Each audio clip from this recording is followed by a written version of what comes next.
নমস্কার এভরিওয়ান, সবাই ওয়েলকাম করছি নতুন আরেকটি রেসিপি দেখার জন্য। আশা করি আপনারা সবাই ভালো আছেন। আজকে আলু দিয়ে দুর্দান্ত স্বাদের একটা নতুন ধরনের পিঠা রেসিপি নিয়ে আসলাম। আলুর চিপস হয়তো বা অনেক খেয়েছেন, তবে আলু দিয়ে এই ধরনের নতুন পিঠা কখনো খেয়েছেন কিনা জানি না। যদি না খেয়ে থাকেন, এই রেসিপিটি ট্রাই করতে পারেন। কোনো রকম ঝামেলা ছাড়া সহজ উপায়ে তৈরি করা যাবে, খেতে ভীষণ সুস্বাদু। তাছাড়া একবার তৈরি করে রেখে আপনারা পুরো বছর সংরক্ষণ করে খেতে পারবেন। এবার আসি মূল রেসিপিতে, আশা করি আপনাদের ভালো লাগবে। প্রথমে এখানে 300 গ্রাম আমি আলু নিয়েছি, আর আলুটা আগে থেকে সিদ্ধ করে রেখেছি। এবার খোসাটাকে ভালোভাবে ছাড়িয়ে নিলাম। এবার আলুটাকে একটা গ্রেটারের সাহায্যে ভালোভাবে গ্রেট করে নেব, তবে আপনারা চাইলে ম্যাশ করে নিতে পারেন। আটা, ময়দা অথবা চালের গুঁড়ো দিয়ে পিঠা তো অনেক খেয়েছেন, তবে আলু দিয়ে এই ধরনের পিঠা একবার হলো খেয়ে দেখবেন।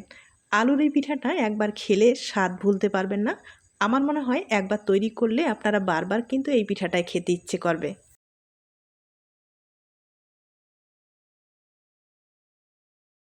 আমি সবগুলো আলু ভালোভাবে গ্রেট করে নিলাম।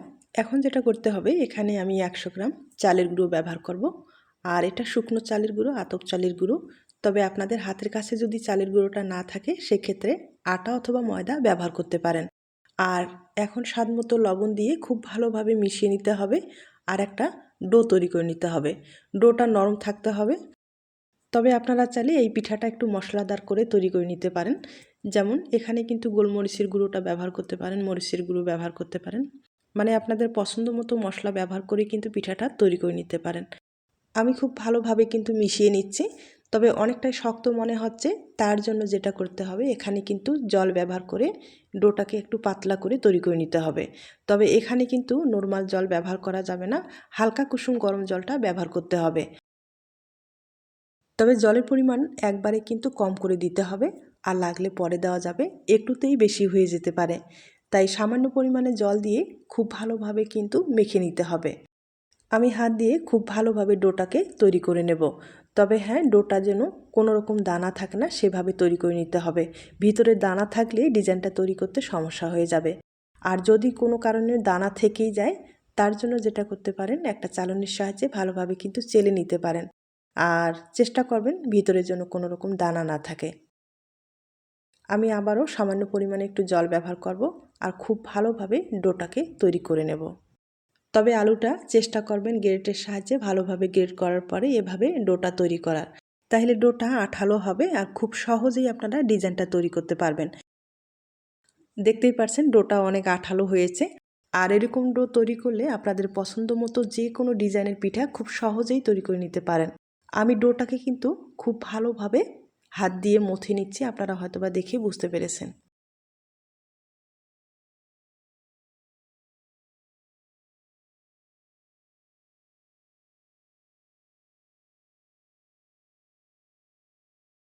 ডোটাকে আমি একটু সময় নিয়ে ভালোভাবে মেখে নিলাম। একবারে কিন্তু ফোমের মতো করে তৈরি করে নিলাম, আপনারা হয়তোবা দেখে বুঝতে পেরেছেন।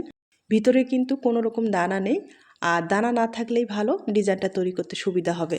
এখন যেটা করতে হবে, পিঠাগুলো তৈরি করার জন্য এখানে কয়েকটা কলার পাতা ব্যবহার করব।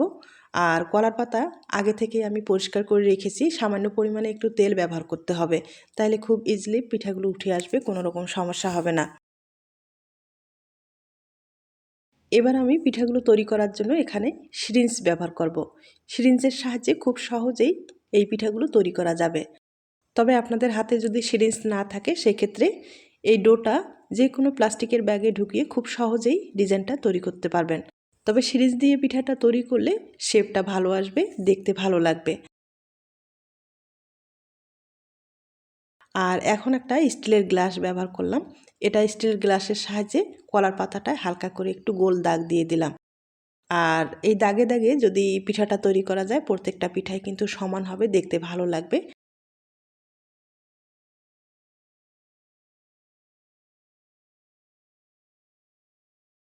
এখন আপনাদের ডিজাইনটা তৈরি করে দেখিয়ে দিচ্ছি। একবারে সহজ একটা পিঠার ডিজাইন, আমার মনে হয় সবাই পারবেন। আপনারা খুব কম সময়ে ঝামেলা ছাড়া আলু দিয়ে এই পিঠাটা তৈরি করে নিতে পারেন। আলুর পিঠা আমি আবারও বলবো, যদি না খেয়ে থাকেন, এই পদ্ধতিতে একবার হলো তৈরি করে দেখবেন। আর একবার তৈরি করে খেলে আমি আবারও বলছি দ্বিতীয়বার কিন্তু আপনাদের আবার তৈরি করতে হবে। খেতে ভীষণ সুস্বাদু, আপনারা যাকেই খোয়াবেন আপনার প্রশংসা না করে কিন্তু পারবে না।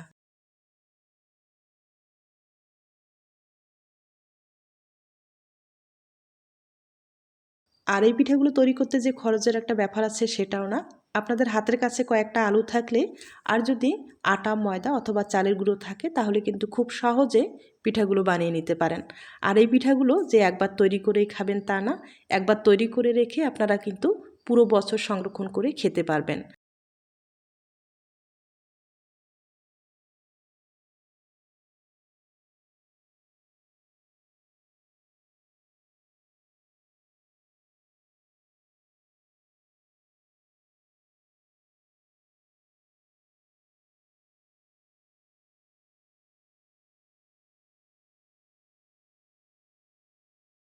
আমি আপনাদের একটা পিঠা তৈরি করে দেখিয়ে দিলাম, একইভাবে আরও কয়েকটা তৈরি করে দেখিয়ে দিচ্ছি। আর এই পিঠাগুলো তৈরি করতে যে সময়ের একটা দরকার আছে তাও না, কম সময়ে আপনারা অনেকগুলো পিঠা তৈরি করে নিতে পারবেন। আর বিশেষ করে এই পিঠাগুলো কিন্তু চালের গুঁড়ো দিয়ে তৈরি করা হয়, এগুলো শিরিঞ্জ পিঠা বলে। সব সময় তো চালের গুঁড়ো দিয়ে খাওয়া হয়, তবে আলুর এই শিরিঞ্জ পিঠাটা আমি আবারও বলবো একবার হলেও ট্রাই করে দেখবেন। আর দেখতেই পারলেন এখানে কিন্তু কোনো রকম ঝামেলা নেই, শুধু ডোটা ভালোভাবে যদি রেডি থাকে তাহলে খুব সহজেই আপনারা সিরিঞ্জের সাহায্যে এই পিঠাগুলো তৈরি করে নিতে পারেন। তবে আবারও বলবো সিরিঞ্জ যদি আপনাদের হাতের কাছে না থাকে সেক্ষেত্রে প্লাস্টিকের ব্যাগে ঢুকিয়ে খুব সহজেই তৈরি করে নিতে পারেন।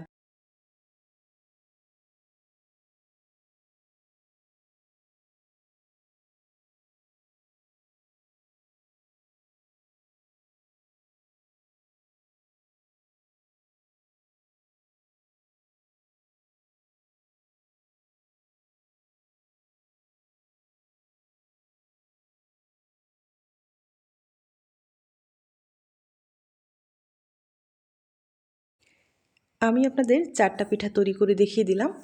আর এখন এই পিঠাগুলো ভাপিয়ে নিতে হবে।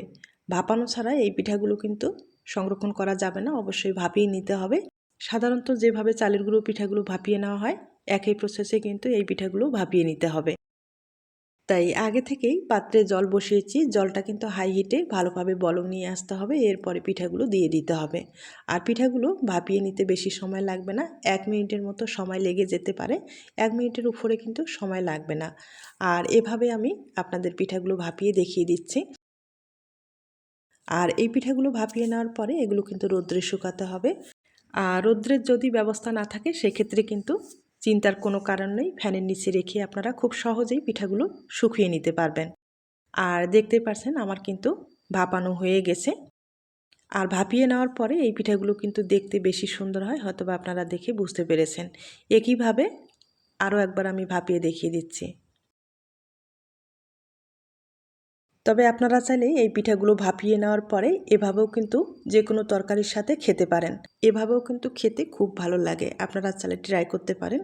আর যদি শুকনো পিঠা খেতে চান সেক্ষেত্রে কিন্তু পিঠাগুলো আপনারা শুকিয়ে নিতে পারেন। আমি আপনাদের 2বার ভাপিয়ে দেখিয়ে দিলাম, একইভাবে অনেক কয়েকটা পিঠাই আমি ভাপিয়ে নিলাম। আর হয়তোবা দেখে বুঝতে পেরেছেন ভাপানোর পরে পিঠার কালারটা কতটা সুন্দর হয়েছে। আর পিঠাটা দেখতেও কিন্তু ভীষণ সুন্দর হয়েছে। এবার আমি কলার পাতা থেকে পিঠাটাকে আলাদা করে দেখিয়ে দিচ্ছি। আর হয়তোবা দেখে বুঝতে পেরেছেন কলার পাতা থেকে খুব সহজেই পিঠাটাকে আলাদা করা যায়। তবে কলার পাতা তৈরি করলে একটু গ্যাপ রেখে কিন্তু পিঠাটা তৈরি করবেন, দেখতেই পারছেন একটার গায়ে একটা অনেকটা লেগে গেছে। আর এভাবে লেগে গেলে পরে তুলার সময় একটু সমস্যা হয়ে যায়, তাই একটু গ্যাপ রেখে তৈরি করবেন।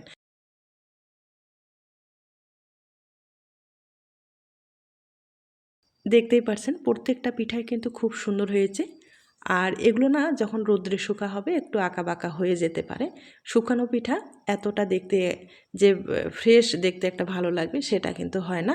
তবে হ্যাঁ, ফ্যানের নিচে যদি আপনারা শুকান সেক্ষেত্রে পিঠাটার কিন্তু কোনো আঁকাবাঁকা হওয়ার চান্স থাকবে না, দেখতে ভালো লাগবে। আর ফ্যানের নিচে শুকালে না একটু সময় লাগে। আর রোদ্রে শুকালে না সময় লাগে না, হয়তোবা একদিনের মতো সময় লেগে যেতে পারে। একদিন শুকালে আপনারা সংরক্ষণ করতে পারবেন। সবগুলো পিঠা কলার পাতা থেকে আলাদা করার পরে আমি কিন্তু রোদ্রে শুকিয়ে নেব। আর রোদ্রে শুকার পরে আপনাদের আমি দেখিয়ে দিচ্ছি।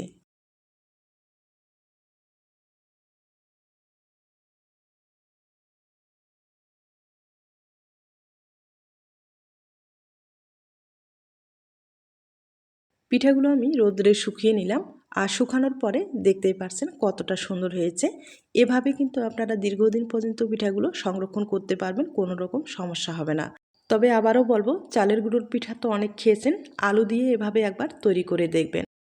আপনার ফ্যামিলি কিন্তু অনেক পছন্দ করবে, তাছাড়া যাকে খাওয়াবেন সে আপনার প্রশংসা না করে পারবে না। এবার আমি এখান থেকে কিছুটা পিঠা তেলে ভেজে দেখিয়ে দিচ্ছি, আর বাকি যেটা থাকবে সেটা সংরক্ষণ করা যাবে।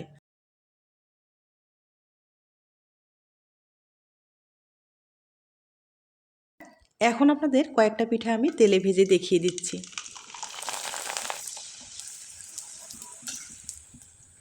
দেখতেই পারছেন আলুর পিঠা কতটা সুন্দর হয়েছে, তেলে দেওয়ার সাথেই কিন্তু ফুলে ডবল হয়ে যাচ্ছে, হয়তোবা দেখে বুঝতে পেরেছেন। তবে হ্যাঁ, আলুর পিঠা তেলে দেবেন আর তুলে নেবেন, না হলে লালচে হয়ে গেলে দেখতেও ভালো লাগবে না এবং খেতেও ভালো লাগবে না। তাছাড়া আলুর পিঠা তেলে দেওয়ার সাথেই কিন্তু লালচে হয়ে যায় বা পুড়ে যাওয়ার সম্ভাবনা অনেক বেশি থাকবে। তাই তেলটা হালকা আছে গরম করে এভাবে কিন্তু আপনারা ভেজে নিতে পারেন। আর এই পিঠাগুলো না ভাজতে বেশি সময় লাগবে না, তেলে দেবেন আর তুলে নেবেন। এভাবে যে কয়েকটা আপনাদের প্রয়োজন সে কয়েকটা ভেজে নেবেন। একবারে সহজভাবে পিঠা রেসিপিটি তুলে ধরার চেষ্টা করলাম। আপনাদের যদি ভালো লেগে থাকে অবশ্যই বাড়িতে ট্রাই করে দেখবেন। তবে আমার এই সহজ সরল পিঠা রেসিপিগুলো আপনাদের কাছে যদি ভালো লেগে থাকে, আমার চ্যানেলে কিন্তু অনেক ধরনের পিঠা রেসিপি দেওয়া আছে, আপনারা চাইলে চ্যানেলটি একবার হলেও ভিজিট করতে পারেন, হয়তোবা আপনাদের পছন্দের রেসিপিটি পেয়ে যেতে পারেন। তবে ছোট্ট একটা রিকোয়েস্ট থাকবে, পিঠার এই রেসিপিটি আপনাদের কাছে ভালো লাগলে অবশ্যই একটা লাইক দিতে ভুলবেন না। আমি আপনাদের বেশ কয়েকটা পিঠা কিন্তু এভাবে ভেজে দেখিয়ে দিলাম, আর এখন আপনাদের ভেঙে দেখিয়ে দেব। তবে পিঠাগুলো ভাজলে হবে না, সামান্য একটু যদি গুড়ের শিরা অথবা চিনির শিরা ব্যবহার করে পিঠাগুলোর উপরে একটু ছড়িয়ে দেন না, পিঠাটা খেতে দুর্দান্ত লাগবে, মানে পরিপূর্ণ যে একটা স্বাদ আছে সেটা পাবেন। আমি আপনাদের অনেক কয়েকটা পিঠায় ভেজে দেখিয়ে দিলাম, আর আগে থেকেই সামান্য পরিমাণে একটু গুড়ের শিরা তৈরি করে রেখেছি, সেটা কিন্তু পিঠার উপরে এভাবে ছড়িয়ে দিলাম। তাহলে পিঠাটা খেতে কিন্তু দুর্দান্ত লাগবে। তবে আবারও বলবো, পরিপূর্ণভাবে স্বাদ পেতে চাইলে অবশ্যই শিরা ব্যবহার করতে হবে, আর এভাবে একবার খেয়ে দেখবেন। এখন আমি একটা পিঠা আপনাদের ভেঙে দেখিয়ে দিচ্ছি। দেখতেই পারছেন কতটা মুচমুচে হয়েছে। একইভাবে আরেকটা পিঠা আপনাদের ভেঙে দেখিয়ে দিচ্ছি। শব্দ শুনে হয়তোবা বুঝতে পেরেছেন পিঠাটা কতটা মুচমুচে হয়েছে। আজ তাইলে এ পর্যন্ত, নতুন কোনো রেসিপির সাথে আবার দেখা হবে। নতুন রেসিপির জন্য সবাইকে আমন্ত্রণ রইল। সবাই ভালো থাকবেন, সুস্থ থাকবেন এবং নিরাপদে থাকবেন। নমস্কার।